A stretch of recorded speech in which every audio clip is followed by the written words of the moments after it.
everyone, Assalamualaikum. Welcome to Ramadan Iftar Recipe Part 70. তো strawberry season চলতেছে বাংলাদেশে, কিন্তু অলমোস্ট সব জায়গাতে এখন স্ট্রবেরি পাওয়া যায়। যারা আমার মতো স্ট্রবেরি লাভার আছো তারা অবশ্যই ভিডিওটা স্কিপ করবা না। আজকে তোমাদের সাথে শেয়ার করব Korean strawberry milk. This strawberry milk it's fresh, juicy and so creamy.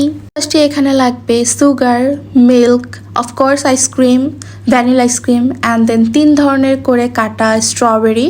So ফার্স্টে এখানে 4 ফালা করা স্ট্রবেরিতে সুগার অ্যাড করতে হবে অ্যান্ড দেন একটা স্পুন দিয়ে এভাবে ম্যাশ করে নিতে হবে।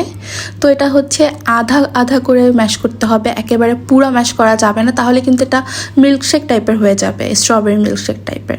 তো এই যে এবার একটা গ্লাস নিয়ে ম্যাশ করা স্ট্রবেরিগুলো ঢেলে দেওয়া হলো, এরপরে কিছুটা আইস কিউব দেওয়া হলো, এরপরে হচ্ছে ছোট করে কিউব করে কাটা স্ট্রবেরি দিয়ে দিলাম অ্যান্ড দেন এর ভিতরে দিব একেবারে ঠান্ডা মিল্ক অ্যান্ড দেন একটা স্ট্র দিয়ে এটাকে ভালো করে মিক্স করতে হবে।